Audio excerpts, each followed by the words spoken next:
avant de rentrer plus en profondeur, si on regarde le personnage on va regarder deux personnages. Deux personnages dans la Bible, donc c'est Pétros, donc Pierre, et Thomas. Pierre, si on a dans.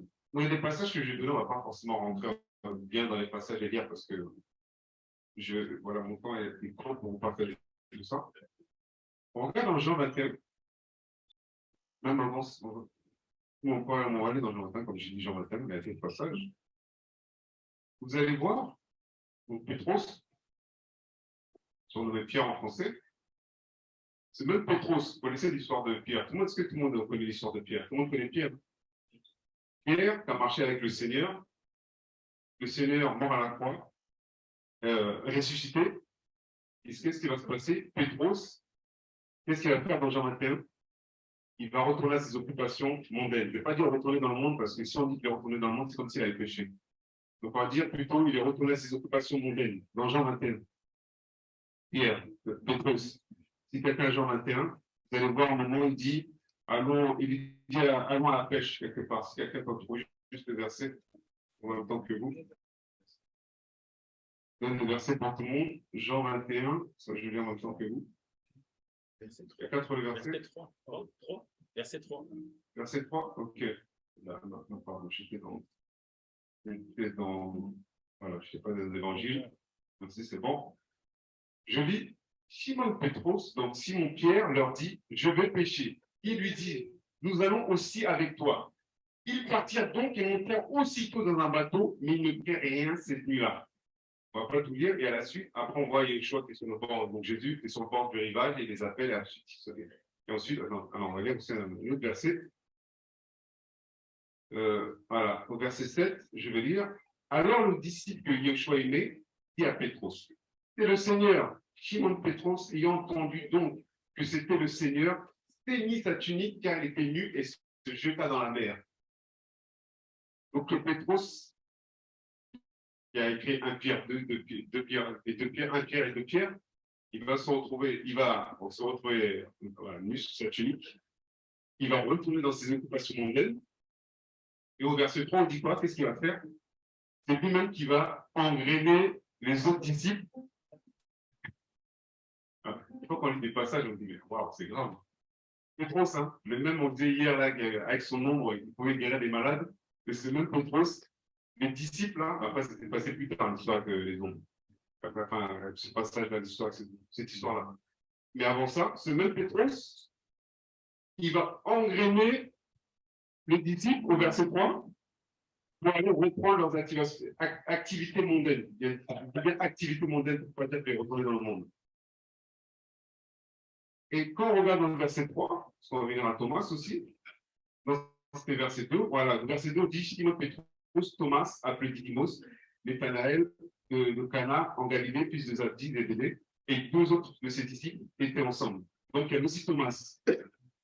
Ok? Simon Pétros, Thomas étaient ensemble. Ils sont repartis à la pêche. On va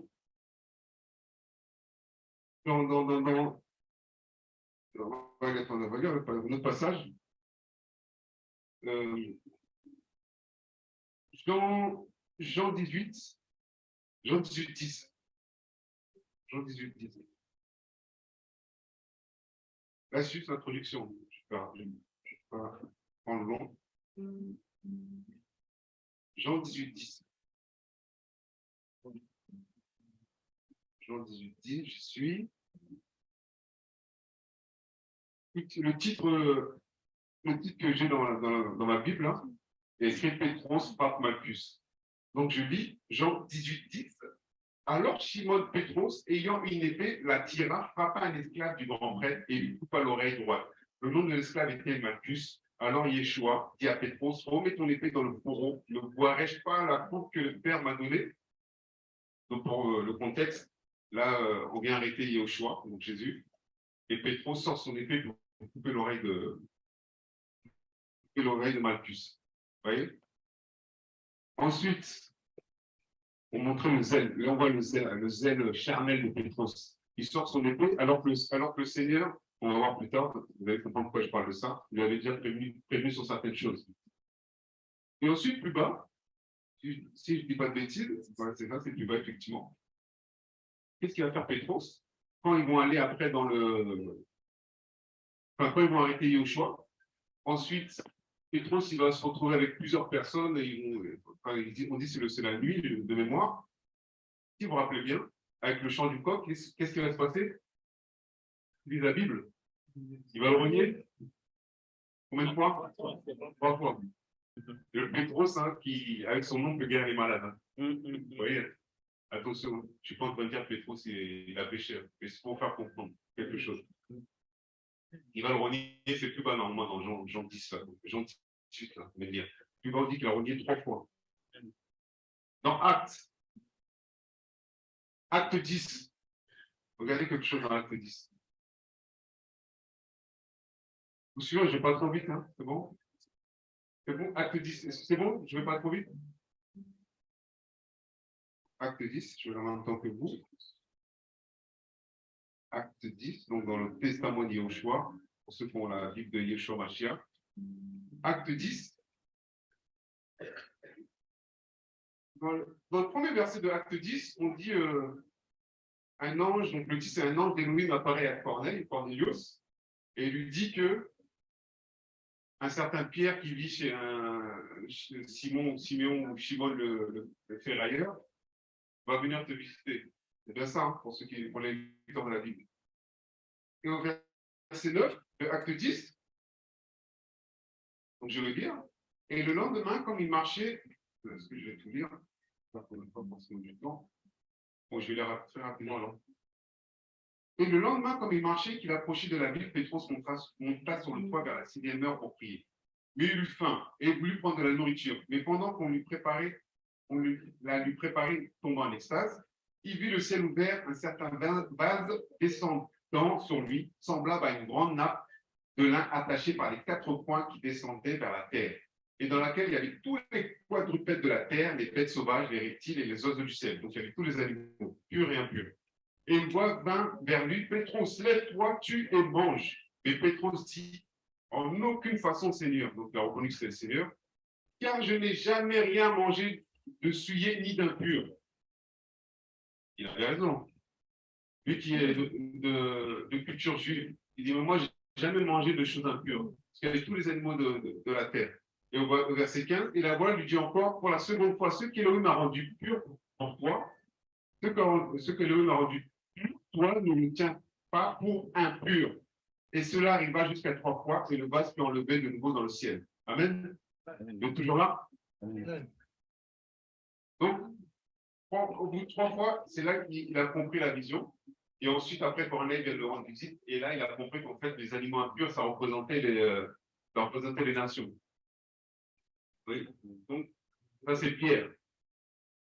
Pour montrer un peu comment Pierre était un peu. Zélé en même temps et en même temps poser plein de questions. Et quand vous voyez dans Matthieu, regardez quelque chose que je vais vous montrer.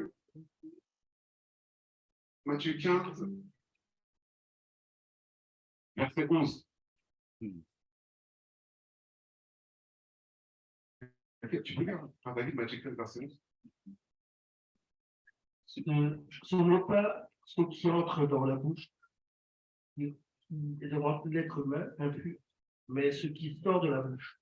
Voilà ce qui rentre l'être humain impur. Amen. Ce n'est pas ce qui entre, qui trouve l'homme, mais ce qui sort de la bouche. Et quand on regarde le contexte, c'était par rapport aux pharisiens qui ont dit oui, regardez, Yoshua, regarde tes disciples, mangent sans se laver les mains. Donc c'est ça vraiment le contexte, hein, je le précise. Et une fois, je me suis posé la question, pourquoi il a donné ce verset, Yoshua? Est-ce que Pierre était là? Je n'ai jamais posé cette question-là. Non? Est-ce que Pierre était là quand il a entendu cette parole?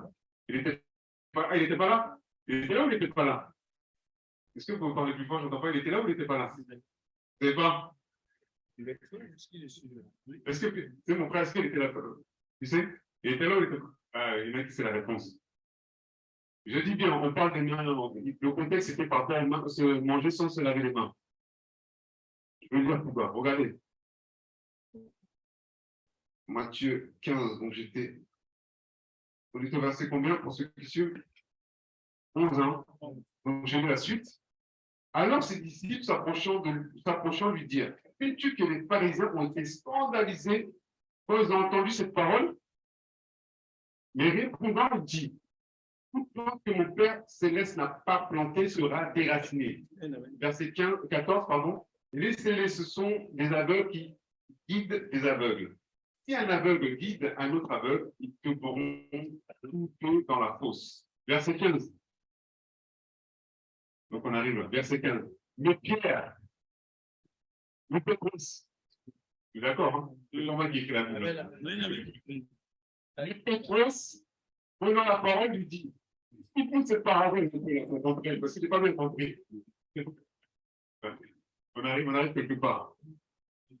Donc, moi, quand j'ai réalisé ça, ça m'a fait rire. Donc, le Seigneur lui dit, c'est pas Sissou qui rentre dans la bouche qui souillonne, etc., etc. Et on voit verset 15, c'est Pétros qui pose la question. Explique-nous un peu cette parabole. Et verset 16, et Yeshua dit, vous aussi vous êtes encore sans intelligence. Ne comprenez-vous pas encore que tout ce qui entre dans la bouche va dans le ventre et est jeté dans les toilettes? On en avait parlé hier. Si vous vous rappelez qu'on en a parlé hier, pour ceux qui étaient là. Ça va dans les toilettes. Mais les choses qui sortent de la bouche viennent du cœur et ces choses-là rendent l'être humain impur. Il n'y a que du cœur que sortent les mauvaises pensées, les meurtres, les adultères, les relations sexuelles illicites, les vols, les faux témoignages, les blasphèmes. Ce sont ces choses-là qui rendent l'être humain impur. Et comme je vous ai dit le contexte, mais manger sans avoir les mains lavées, cela ne rend pas l'être humain impur. C'est ça le contexte, pour bien préciser. Mais c'est Pierre qui a posé la question. Explique-nous un peu la parabole. C'est comme si vous suivez.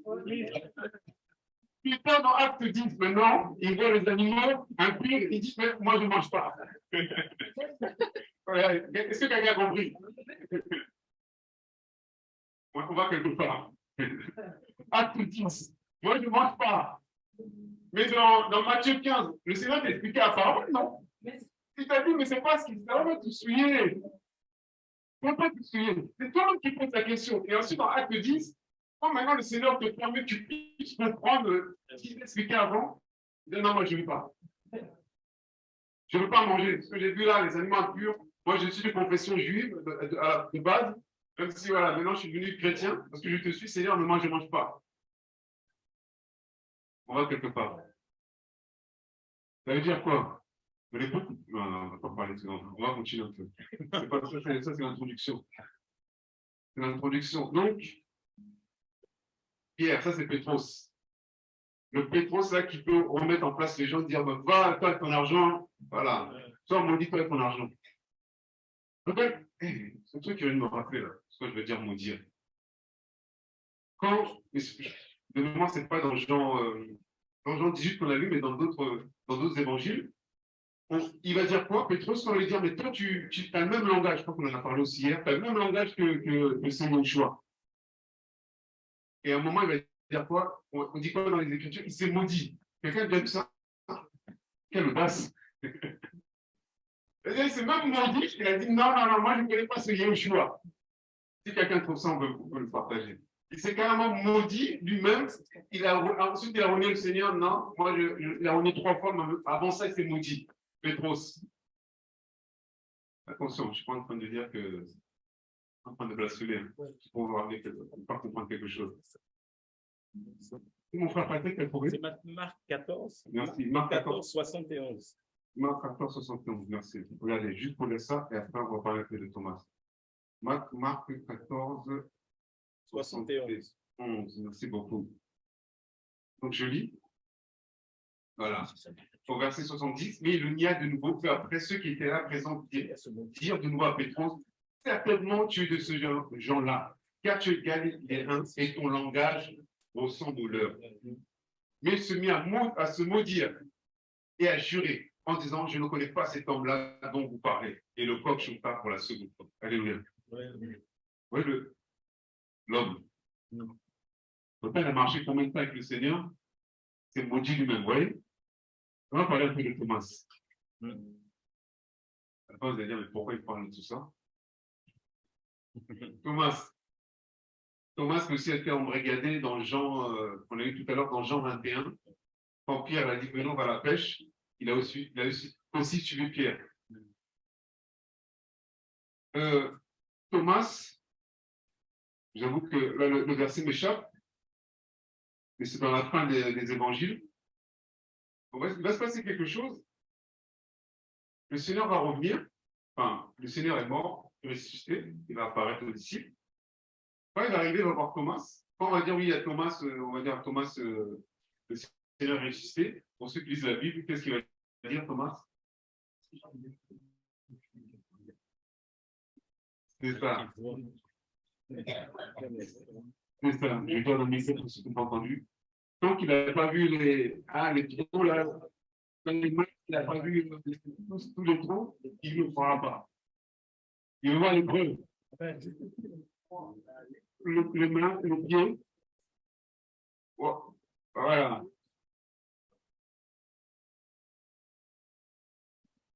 Mais qui a cru. Nous marchons par la foi, non par la vue. Alléluia. Donc Thomas, il a dit, tant que je n'ai pas vu de trous dans les mains, je ne crois pas. Et pour ceux qui ne sont pas au courant, c'est donné l'expression française qui dit, je suis comme saint Thomas, je ne crois ce que je vois. Oui, c'est ça. On va vous dire une expression même pour lire Thomas. Elle dit, moi, je ne crois pas, moi, je veux voir. Mais nous marchons par la foi et non par là. Alléluia. Thomas. Là, on a dit Pierre et Thomas. Maintenant, on va d'autres textes. Dans Jean 14. Jean 13, ma maman. Jean 13. C'est Jean 13.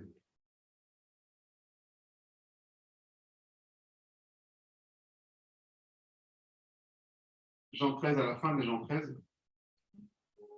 Pour ne pas tout lire, je vais aller à quel passage. Donc, Jean 13, tous les disciples se retrouvent avec le Seigneur. Donc, le titre de. Moi, j'ai Yoshua annonce la trahison de Yehuda Iscariote et le reniement de Pétros.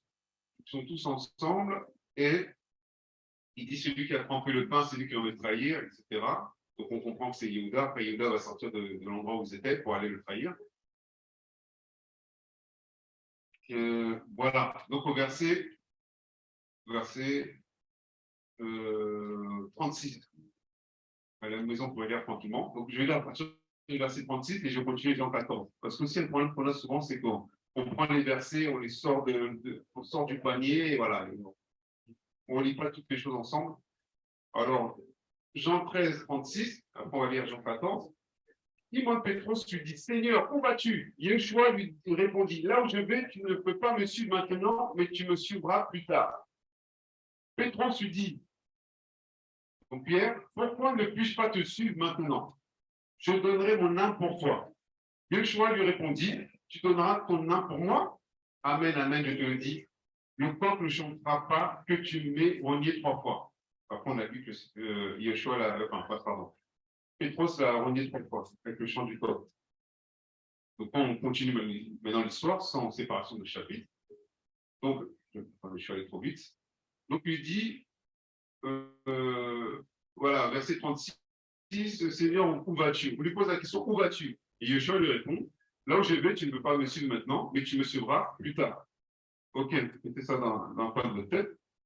Jean 14, 1, que votre cœur ne se trouble pas. Vous croyez en Elohim, croyez aussi en moi. Vous croyez en Elohim, croyez aussi en moi. C'est Yeshua qui parle. Il y a beaucoup de demeures dans la maison de mon Père. Il en est autrement, je vous l'aurais dit. Je vais vous préparer une place. Donc là, question. Il dit, voilà, je vais vous préparer une place. Qu'est-ce qu'il va faire, Yeshua? Qu'est-ce qu'il va faire? Il leur dit, je vais vous préparer une place. Il y a beaucoup de maisons dans la demeure de mon Père. Donc, où il va exactement? Il dit, je vais vous préparer une place. Si quelqu'un a suivi, où il va exactement, Yeshua, à ce moment-là? Au ciel. Préparer une demeure dans la maison de son Père. Il est d'accord? Allez, suivez.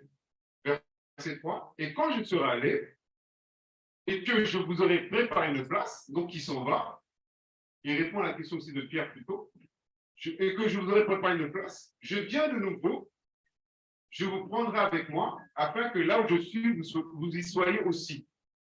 Donc, il va les ramener où? Au ciel. Vous suivez? Il dit, je vous prépare une place, je vous ramène au ciel. Donc, j'étais au verset 4. Donc là, maintenant, c'est là que je parle. C'est ça que je veux parler. Si vous voulez noter, si vous prenez une note, c'est le chemin. C'est ce que je vous parle.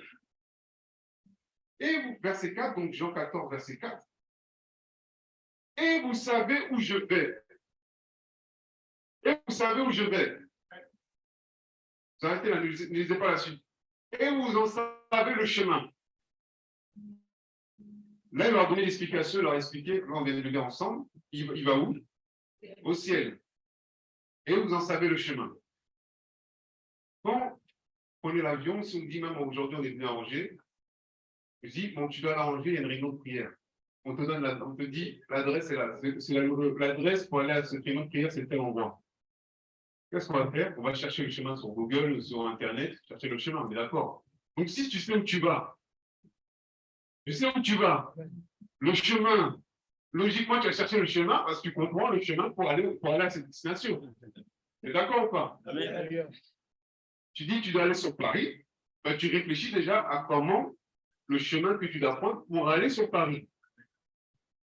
Regardez maintenant, qu'est-ce qui se passe là au verset, donc je relis verset 4, après je descends. Et vous savez où je vais, et vous en savez le chemin. Verset 5, Thomas. Thomas, l'incrédule, je ne suis pas en train de blasphémer, hein, mais c'est l'incrédule par rapport à quand on a dit les mains, il y avait les troncs. Qu'est-ce que dit Thomas? Écoutez bien.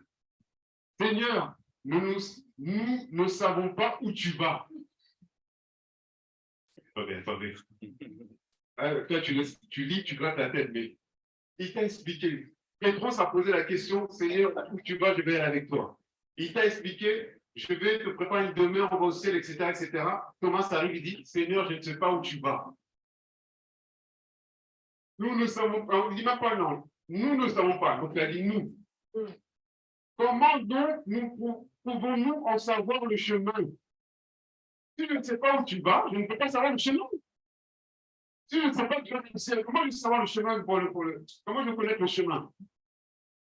Et dire, Thomas, le Seigneur l'a expliqué que je suis en train de préparer une place. Je vous prépare une place à la maison de mon Père.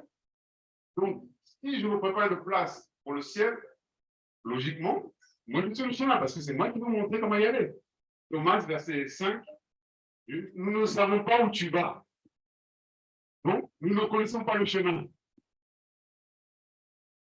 Ah, c'est bien. Comment ça, tu comprends un peu? Comment? Regardez, attendez. Yoshua lui dit, moi, je suis le chemin, la vérité, la vie, personne ne vient au Père excepté par moi. Mais je viens de t'expliquer juste avant que je suis le chemin et t'emmène au ciel. Mais nous ne savons pas le chemin, explique-nous. Je ne sais pas si vous comprenez un peu. Maintenant, mettons-nous à la place de Thomas et Pétrus. Combien de fois le Seigneur nous a parlé, il fait des longues explications, c'est clair, là c'est clair. Il dit, je vais, parce que des fois il parle en parabole, là il te dit, je vais là-bas au ciel, je te prépare une place. Moi, le premier, des fois, on ne comprend rien du tout. Et on pose encore le Seigneur, mais je ne sais pas où tu vas. C'est ça la question que je vais vous poser maintenant. Hier, le frère avait posé cette question, mais où aurions-nous? Hein? C'est ça qu'elle dit, frère, où aurions-nous? Et là, on lui dit, mais nous ne savons pas où tu vas. Mais, c'est bien, c'est bien. Je ne vais pas être long, je vais être fini. Et verset 6, Yeshua lui dit, moi, je suis le chemin. Donc, lui, c'est le chemin. Mais aussi, pour le chemin, il faut aussi la vérité. Il faut aussi la vie. Il n'y a pas que le chemin. Personne ne vient au Père excepté par moi. Si vous me connaissez, vous connaîtrez aussi mon Père. Mais dès maintenant, vous regardez ici, et oubliez ça. Regardez, écoutez bien. Si vous me connaissez, vous connaîtrez aussi mon Père. Mais dès maintenant, vous le connaissez et vous l'avez vu. Donc, c'est Yeshua qui parle. Hein. la condition, si vous me connaissez, vous connaîtriez aussi mon Père. Donc, la condition, c'est de connaître Yeshua pour connaître le Père. Et dès maintenant, vous le connaissez et vous l'avez vu. La condition, c'est pour connaître Yeshua. Et vous connaissez Yeshua. Non, vous comprenez, je ne vais pas compris. Attendez, je vais pas comprendre encore. Quand vous connaissez, vous connaîtrez aussi le Père. C'est la condition. Et maintenant, dans la conclusion de cette condition, mais dès maintenant, vous me connaissez. Vous le connaissez plutôt. Et vous l'avez vu. Vous connaissez le Père. Philippos, vous avez parlé de Philippos. Seigneur, vous le Père. Ah, Seigneur. Est-ce que vous avez compris? Moi, le Père. Je vais dire quelque chose. Ça, ce que je me dis, j'ai compris ça dernièrement. Parce que ma femme m'a dit, parle un peu du chemin là, le dimanche. Juste j'ai lu ce passage, j'ai dit, mais moi, c'est trop, mais c'est chaud. C'est pas comme ça, nous, des fois, le Saint-Esprit nous parle, on dit, on goûte.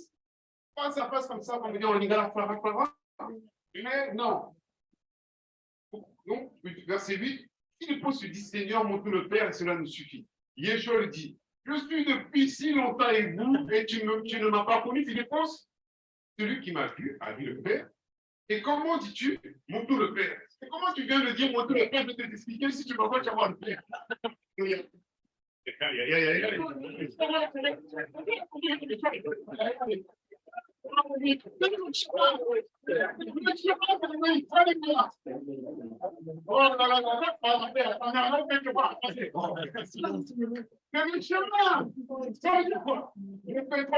Les Thomas et Philippos, ils sont comme nous, des fois, on a des raisonnements. Amen. Laisse-moi te dire quelque chose. Amen.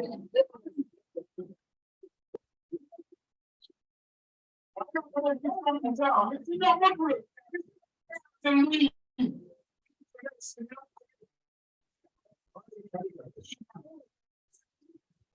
Alléluia. On est comme des fois comme Pétrus. Ah, Seigneur. Un zèle vraiment excessif. C'est-à-dire, moi, comment carrément sorti son épée. Ça fait 3 ans que tu marches avec le Seigneur, tu n'as toujours pas compris. Je ne suis pas en train de blasphémer. Parce que des fois, regardez, la même façon que Pétrus, qu'on l'a dit, que tu as mangé, ce n'est pas impur, de la même façon, là, je vais expliquer des choses, on va comprendre différemment si on ne fait pas attention. Voilà. Et ça, c'est ce que nous aide. Alléluia. Le chemin. Il y a le chemin pour aussi la vie. C'est-à-dire, à la destination, je vais au Congo, comment je dois aller? Je dois prendre l'avion, je dois prendre Air France, je dois prendre, je ne sais pas, Air, je ne sais quoi. Je dois faire prendre des dispositions, mais aussi pour la vie, parce que ce n'est pas moi qui vais prendre l'avion. Qu'est-ce que quelqu'un a compris? Amen. Il faut la vérité aussi, parce que c'est le Seigneur, avec sa vérité qui nous conduit. Parce que si tu connais la destination, mais le chemin, il est foncé, tu ne pourras pas avoir la destination. Amen. Le chemin. Et puis que tu es là, tu ne connais pas le Seigneur, peut-être tu es dans le même. Pourquoi tu parlais de Pétrus, de Thomas et de Philippos? Peut-être que là, aujourd'hui, tu es dans la même condition, tu te dis, mais eux, ils ont un niveau, les Pétrus, avec son nom, ils pouvaient guérir les malades. Ils sont comme nous. Ils sont comme nous. Ils sont comme nous, nous-mêmes, même là, l'homme qui prêche aujourd'hui, je suis comme vous. Parce que tu te dis, non, moi, j'ai fait des erreurs. Thomas aussi, il a été incrédule. Pétrus aussi, il a fait les choses, il a été zèle excessif. Mais le chemin. Mais la différence avec les gens du monde, c'est que nous connaissons le chemin. Alléluia. Amen. Amen. Alléluia. Sauf que nous le Seigneur pour le chemin. Alléluia.